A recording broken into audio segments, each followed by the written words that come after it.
Hi everyone, and welcome back to Tarot for You 444. It's certainly lovely to have you here with me again.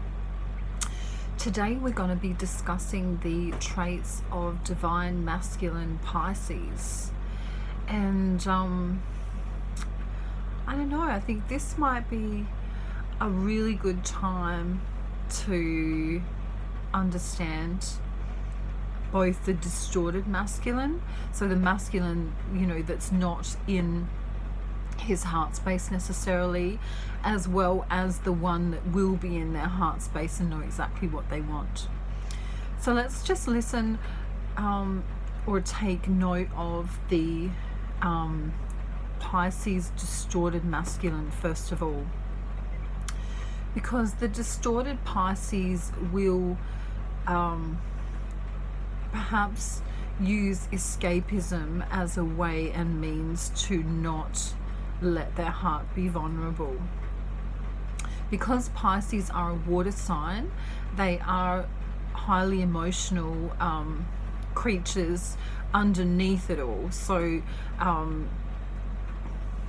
we're talking about the distorted masculine first, so I'll go into the heart-based version of divine masculine Pisces in a minute. But the one who is afraid of love, who may have things that they need to heal, who may not be spiritually awakened, let's say, could perhaps be an ego-based masculine. And so they may play around a bit, in terms of the feminine energy. They may play and have multiple partners, or have a lot going on the go. So lots of friends, lots of partners, lots of friends with benefits would be a word I would use here. They may have addictions.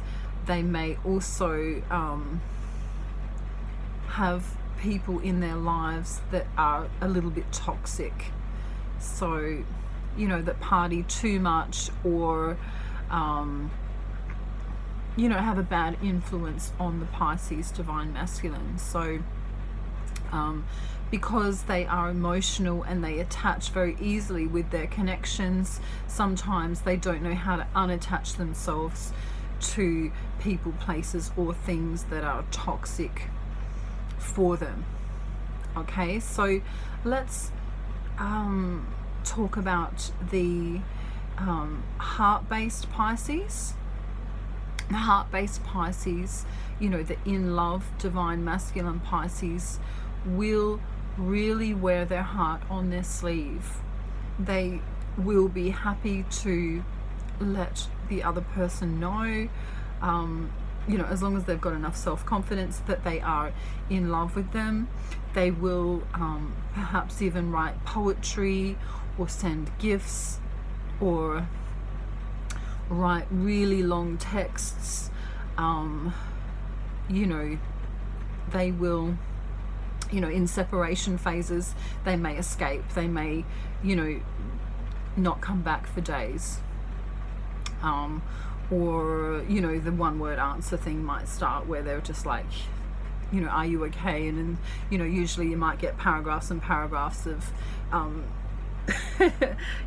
answer. And when they're in that escapism phase, they may really just give you the littlest bit of themselves, because their emotions underneath this mask that they can sometimes wear will be tumultuous. They'll be really feeling everything. That's the best way actually to describe the Pisces divine masculine, really, is that they just feel everything. So they will sense your behavior, they will sense your feeling toward them, they will instinctively know if you are holding something from them, or if you're having a bad day. They're highly intuitive, and a lot of them are interested in perhaps crystals, or religion, not perhaps always following religion, but just interested in learning more about it. So they might study things like the Quran or the Bible or Christianity or other things relating to historical things, so that they can understand them better. They love to understand things. So when dealing with divine masculine Pisces, I would suggest that you always tell them what's going on with you, because they will know, whether they let you know this or not, they will know really what's going on with you anyway, because they'll feel it. They'll feel the energetic vibration, and some of them are so good that they don't need to actually be physically next to you to know this. They'll feel this through your voice, or through your message in a text, or even the way you phrase your words. They're like a detective, sort of. An intuitive psychic detective is how I could describe it. So why do they like to escape? What is this escapism thing that happens so often? Well, number one, they really do enjoy their own company, because it allows them to just have their own emotional wavelength going on at one time. When other people come in to their life, although they are the life of the party many times, they're still quite empathic, so they will take on Sharon's bad day, or their father's dislike of the politics that's going on in the world, or their mother's illness, or whatever it is. They'll take it all on board, and it will just be under this undercurrent all the time that they'll be feeling. And so they will retreat sometimes to gather themselves back and to try and create balance, because as we know, water is flowing, and so when water flows, it tries to find the best way. Let's say in a creek, the water tries to find its way around the rocks. It tries to, it doesn't really try at all, it just is. So it just flows.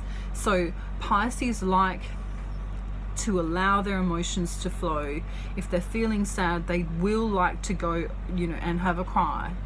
They will like to express this emotion, perhaps through poetry, or in a creative way, like doing art, or perhaps in a vlog or a blog, or something where they can allow this emotion, which is like water, to flow. Quite often on social media, you'll find Pisces getting involved in topics of discussion and saying their piece, because this is another way that they vent their emotions. Especially when it comes to humanitarian, the rights of humanity, or perhaps animal rights, or even political views. They will say their piece, but they are generally very humanitarian and very kind and loving towards all beings. It would be rare to find a racist divine masculine Pisces, unless he is in his distorted masculine, for example. So in the bedroom, they are loving, sweet, and passionate, but they do need that emotional connection for a long-term relationship to last. So in the distorted masculine, they might have multiple partners, or they might have, this friends with benefits going on, but to have a lasting relationship, they definitely need to feel emotionally connected, because they are an emotional sign. They're a water sign. So I hope this helps you today. If you want to subscribe to my channel, or like or comment or share or anything like that, I would invite you to do so, and I'll see you soon with a new video. Okay, bye.